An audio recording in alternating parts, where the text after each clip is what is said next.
around Dodge City and in the territory on west, there's just one way to handle the killers and the spoilers, and that's with the U.S. Marshal and the smell of Gunsmoke.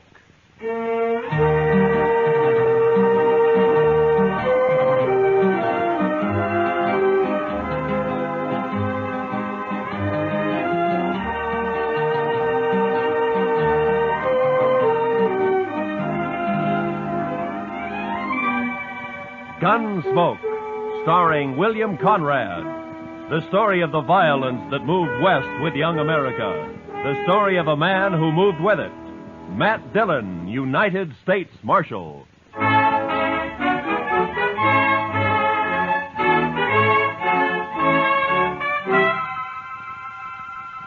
It had been some time since we'd had any real trouble. Anything more than throwing a few juiced-up cowboys in jail to sober up for a few hours. And I liked it peaceful for a change, and I hoped it would stay that way. Well, that morning I'd gone to take a few catfish out of the Arkansas. When I got back to the office, I found a note from Chester saying he's at the Alafraganza having a beer.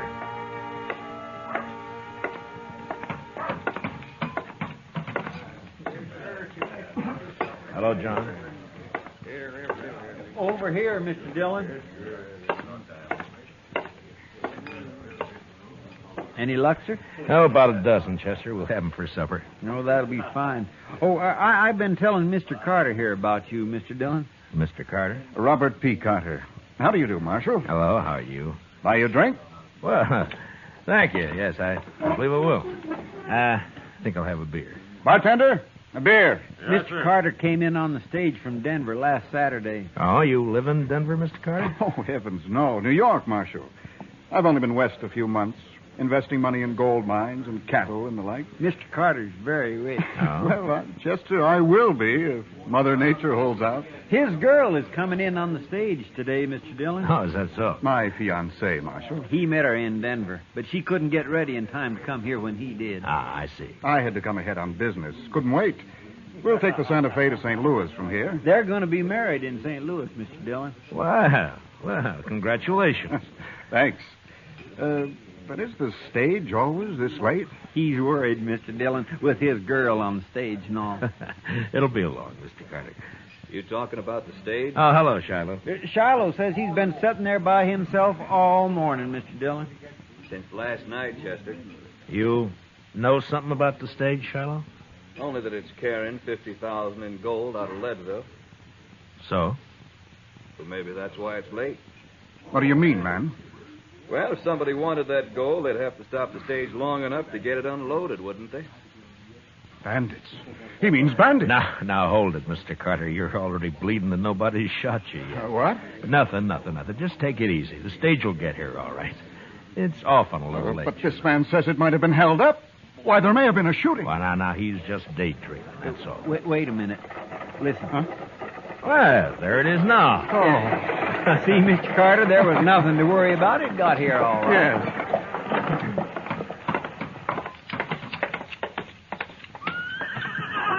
Marshal! Hey, Marshal, come here. What is it, Jim? Got held up, Marshal. What? Lost 50,000 in gold. Where'd this happen? About 20 miles back near Cottonwood Draw, but... Anybody shot? Now, they shot, fired. They tricked it. But Marshal... Where's Jane? What? Driver. Where's the girl who was on this stage? What's happened to her? That's what I started to tell you, Marshal. There's a tree across the road. We got down to move it. This rider got the drop on us. He's all alone. Never mind all that. Where's the girl? He took the gold, took the girl, too. What? He took Jane? You mean to tell me you let him take Jane? Well, now, mister, there wasn't much choice. He held a shotgun on us, and they're gone before we could do a thing. Oh, but this is impossible. Now, take it easy, Mr. Carter. We'll find him. You'll find him. You were out fishing when it happened. What kind of law is there around here anyway? Easy, Mr. Carter. I took one of the team after him, Marshal, but I couldn't get near him. He had an extra saddle horse with him. Put her on that. I see. But I don't think he planned on kidnapping that girl. Way it was, he just looked at her and told her to come along. Did you recognize him, Jim? No, his horses are both sorrels. By heaven, Marshal, you'd better get her back here at once, or I'll take this up with Washington. I'll see you disgraced. Shut up, Carter.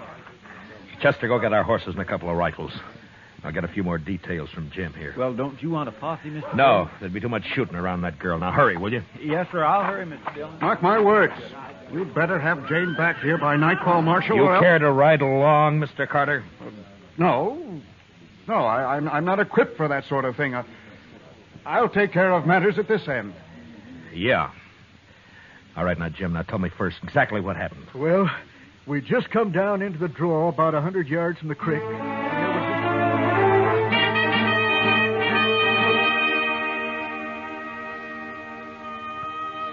A blood-red sun was drooping over the edge of the prairie when Chester and I reached Cottonwood Draw. We rode hard until night fell, and we had to stop and wait for daylight. But with morning, we drew a heavy rain that washed out every track. We rode on anyway.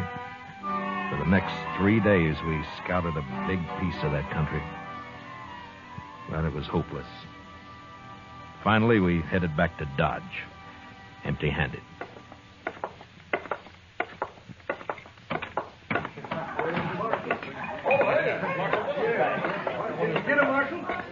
Bartender, bring me a bottle, will you? Sure, Matt. Where is she, Marshal? Is she all right? Carter, I'm sorry. What? You mean you didn't find them? Rain washed out their trail first morning. We never picked it up again. They could be anywhere. You came back without her. We did what we could, Carter. Now we'll just have to wait for word of some kind. You'll be seen sooner or later. Wait. Well, I won't wait. This will cost you your job, Marshal. I promise you that. Look, Carter, if it'd make you feel better, why don't you ride out yourself? It isn't my job to keep the law around here, Marshal. It's yours. Yeah. Say, Marshal, Yeah, what is it, Shiloh? Big Kate wanted to see you when you got back. Asked me to tell you. Big Kate? Oh, all right, thank you.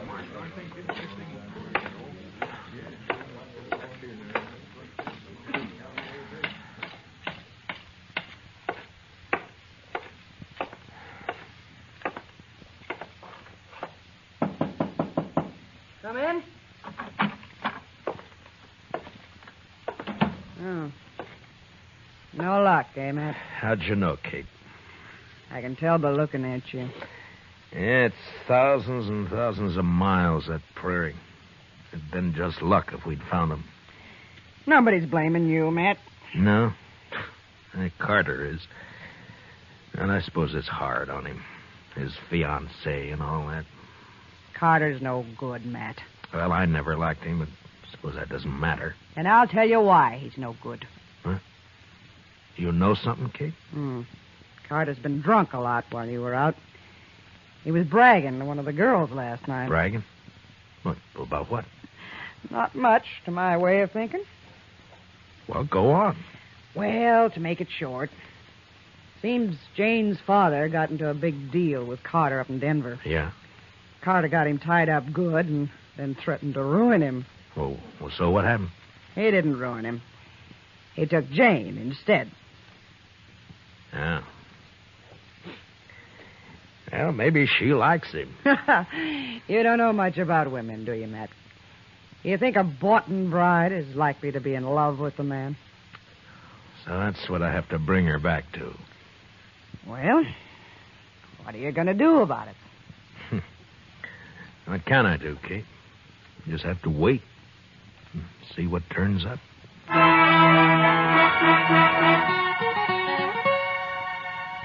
I waited a week. Carter was drunk the whole time, telling everybody how he was going to fix me good. I'm not doing much about it, except stay out of my way. And things were fairly quiet. Chester and I spent most of our time in the office. Well, he sure fooled me, Mr. Dillon. Now, Carter? Yes, sir. He seemed like such a nice fella. And so rich. He's rich, all right. But poor in spirit. You've been going to church again, Chester. Yes, sir, Mr. Dillon, last Sunday. Oh, last Sunday. Didn't it rain last Sunday? Oh, I like church, Mr. Dillon.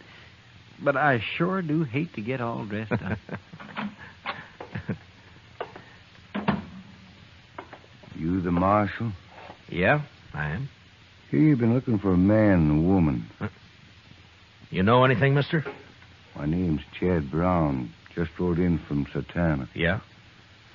There was a man and a woman about 80 miles back on the trail. What color horses were they on? Well, as soon as they saw me, they rode off, so I didn't get very close. But both horses were the same color. I guess maybe sore. Yeah. Are you willing to ride back with me, Mr. Brown? I don't know, Marshal. I've got an awful thirst. That woman's out there against her will. I'll go. I'll get our horses. No, Chester. Be better if you wait here this time. We'll be back in a few days. With luck.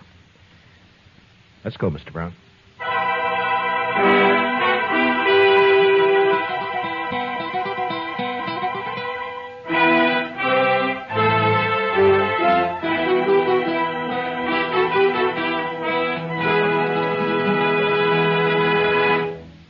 We will return for the second act of Gunsmoke in just a moment. But first, Frank Fontaine now brings you comedy with 4 members of the Frank Fontaine family, guest stars, and a delightful cast of entertainers. Sunday nights on CBS Radio. Listen in for the Frank Fontaine Show tomorrow night. It's refreshing summer listening. So, just for fun, try the Frank Fontaine Show tomorrow night on CBS Radio. Now, the second act of Gunsmoke.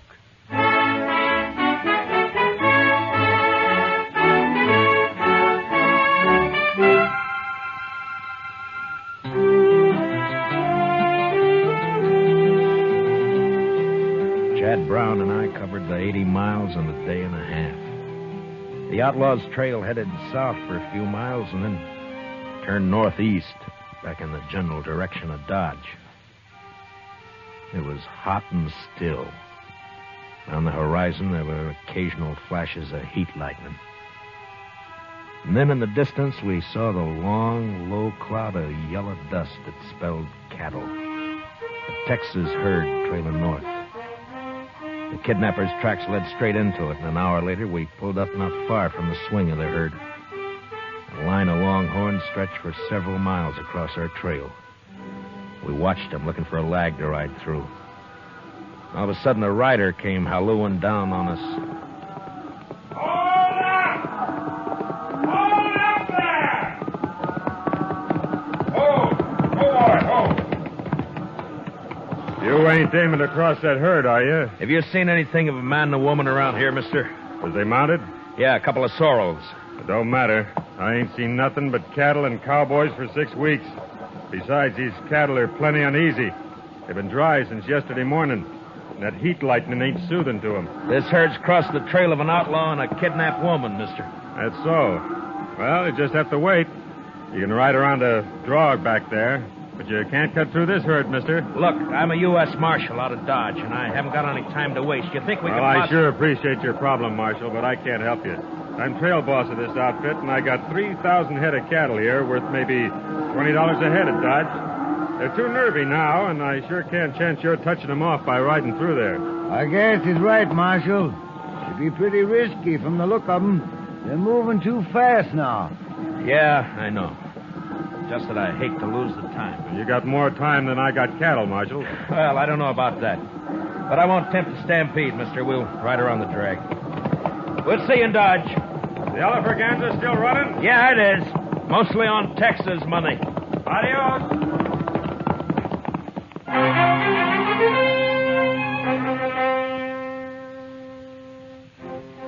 We rode down along the herd and back up the other side, about a 4-mile detour. But we picked up the trail again and followed it till dark. Next morning, we found the outlaw still headed straight for Dodge, and all we could figure was that he must be new to the country and just plain lost. Naturally, he'd want to avoid asking questions of anybody. By noon, we were in sight of town, and during the last hour, neither Brown nor I said a word. Finally, we rode up Front Street and got down at the jail.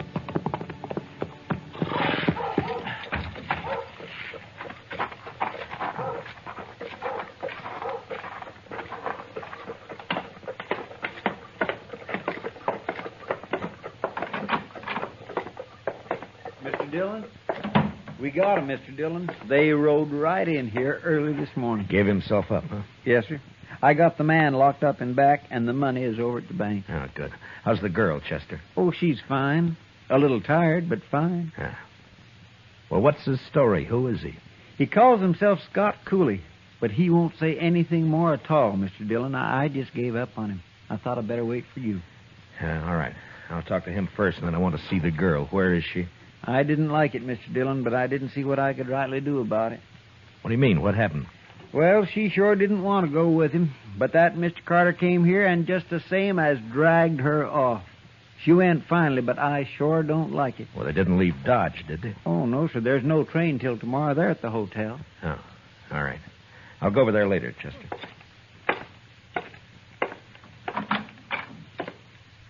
Yeah, so you're Scott Cooley, huh? You're new around here, aren't you? Well, anyways, I never saw you before, Marshal. Well, I've tried hard enough to meet up with you, Cooley. You're in trouble, you know, bad trouble. Marshal, you got anything to say, just say it right out. I got nothing to say. I'm just curious why you rode into Dodge, that's all. What do you care? I'm here. You got the money back and... And what? Oh, leave me alone, Marshal. Just let me alone. You gotta talk sometime. Now, listen, Marshal. I'm ready to serve my time. That's why I gave myself up. But talk, no. I don't have to talk. Not for you. Not for anybody else. Mm-hmm. All right, Cooley. Have it your way. Marshal. Yeah? Marshal, you going to see Jane? Yeah? Why? Well, what are you going to see her about? Find out what happened? Yeah. Marshal, I don't suppose you'd let me out of here just long enough to kill Carter. Now, you mean the girl told you about it? I wouldn't care if I hang for it. It'd be worth it to kill him. Mm-hmm. Tell me something. What makes you think what you did's any better? What? You wouldn't understand, Marshal. But you do what you can for her, will you? Anything else you want to tell me? No, that's all.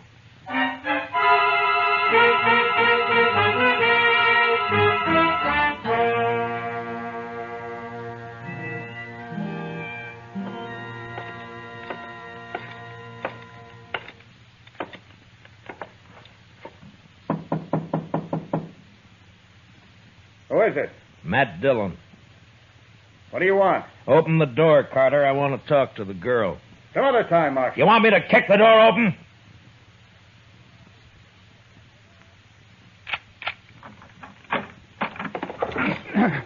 You're asking for trouble, Carter. How do you do, miss? I'm Marshal Dillon. How do you do, Marshal? I know you've been through a lot, miss, but I have to get the whole story from you so as I can file the proper charges against this outlaw, Scott Cooley. You want to use me to put him in prison? Is that it? Well, he's committed 2 crimes, robbery and kidnapping. We'll want him up for both. Well, doesn't the fact that he gave himself up and returned the money help at all? I'm afraid I don't gather your drift. Then let it go at that, Marshal. We're leaving Dodge on the next train. So Jane won't be here to testify anyway. No? Is that what you have in mind, Jane? Oh, no. I mean, I don't know. Oh, please. She's upset enough. Marshal, leave her alone. If I want anything out of you, Carter, I'll knock it out. Now, shut up. You can't talk to me like that. Wait. Marshal, I'll tell you all about it, but first... Yeah? Well, not in front of him. Make him go out, and then I'll tell you. All right, Carter. Outside. Don't you order me around. This is my room. I'll throw you out. If I open the door and find you around, I'll throw you all the way downstairs. Now get it!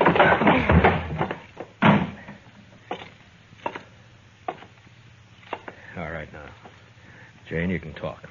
Can I trust you, Marshal? Really trust you? Well, that's up to you. But I'll tell you this, I know about Carter. About you and Carter, that is. Then you know how I hate him. Yeah? But right now I'm curious about this kidnapping. What happened? Why did Cooley give himself up? Because we decided we couldn't live being hunted down the rest of our lives. Ah, so you were in on it with him, huh? No, Marshal. The first time I ever saw Scott Cooley was when he held up the stage. I'd like to believe that. Well, it's very simple, Marshal. I love Scott Cooley. What? I love him. Oh, now look, Jane, girls like you just don't go around falling in love with outlaws. Don't they, Marshal? No, they don't. I did. Then either you're crazy or you're lying to me. And if you weren't a woman, I'd throw you in jail right along with him. I'm a woman, Marshal, but I've no objection to going to jail with Scott. Now, then you admit you're his accomplice. No. I suppose it's hard for you to understand, Marshal. It is. Well, I'll try to make it simple. You see, Scott doesn't know why he took me with him when he held up the stage. He's never done anything like that before. It just seemed perfectly natural to him. He saw something he wanted and he took it. That's all.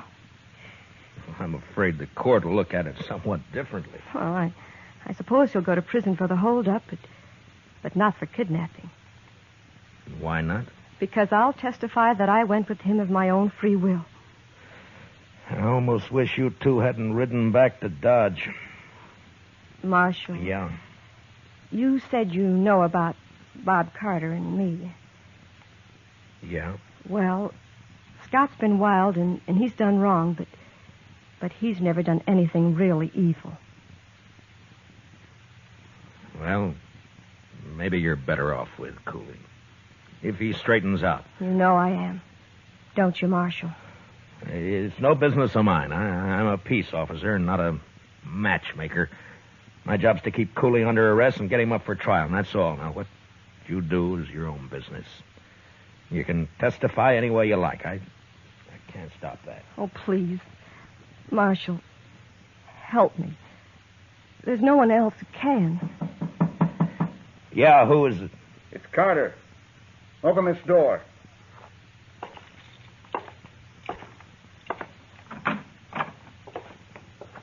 Huh. Well, gentlemen. There are 4 of us here, Marshal. We figure you've talked to Jane long enough. Yeah, I think I have, Mr. Carter. You're leaving. Yeah, we're leaving. Are you ready, Jane? Oh, thank you, Marshal.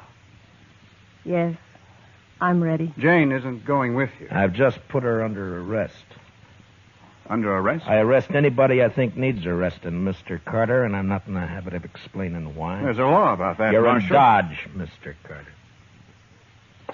Come along, Jane. You can't do this, Dillon.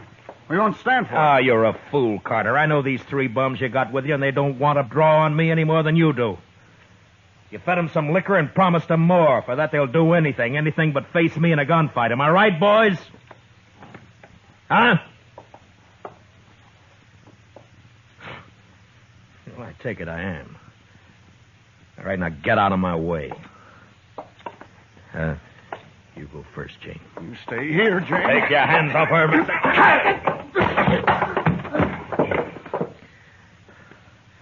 Just step over him, Jane.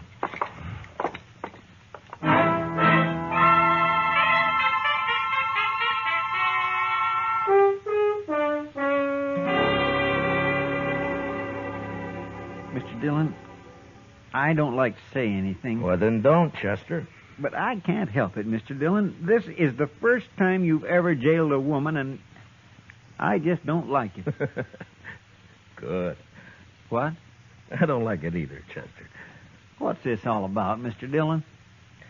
Chester, Jane and Cooley are in love. My. Don't look so dewy-eyed about it. Cooley's got to stand trial yet, you know. I want no part of this, Marshal. Now what, Shiloh? I never did like that Carter. Well, what's he up to? Oh, sir, he's drunk and he's buying liquor for everyone. He's making a lot of talk. There's about 20 men with him now. Where? Texas Trail. Nobody likes it about this girl. Looks like they'll come over here and try to bust her out of jail. Chester. Yes, sir? Those horses still out back? Yes, sir. I was going to put them away later. No, leave them. Now, will you get over to the Texas Trail and install those men for a while? Huh? All right, Mr. Dillon. Come on, Shiloh. Not me. I'm going to bed. I got 2 drunk last night. That's the worst hit I...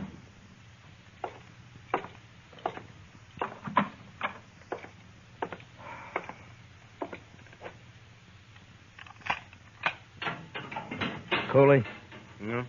come on up. What is this, Just Marshal? hurry it up, will you?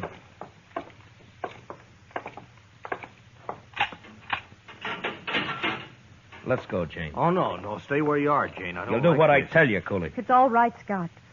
We can trust him. Yeah, but I don't know what he's got. Scott. Well, all right, Jane, if you say so. All right, now out back. Here, that way. Now, come on, let's move.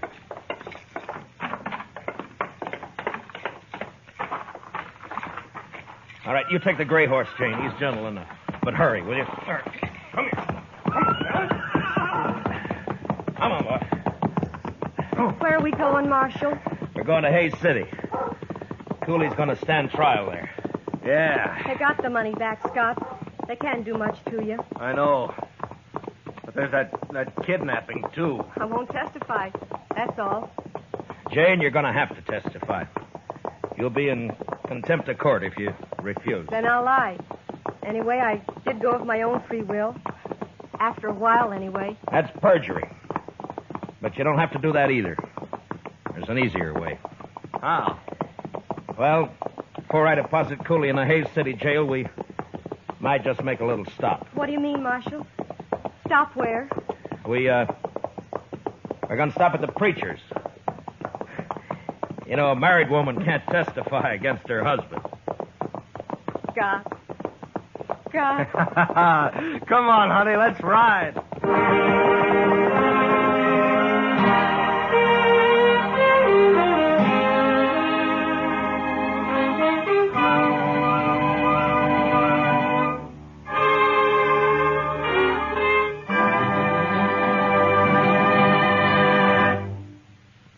Gunsmoke, transcribed under the direction of Norman Macdonnell, stars William Conrad as Matt Dillon, U.S. Marshal. Tonight's story was especially written for Gunsmoke by John Meston, with music composed and conducted by Rex Corey. Featured in tonight's cast were John Stevenson, Larry Dobkin, and Patricia Walter, with Mary Lansing, Herb Ellis, Jonathan Hole, Jim Nusser, and Frank Gerstle. Parley Baer is Chester. Join us again next week as Matt Dillon, U.S. Marshal, fights to bring law and order out of the wild violence of the West in Gunsmoke.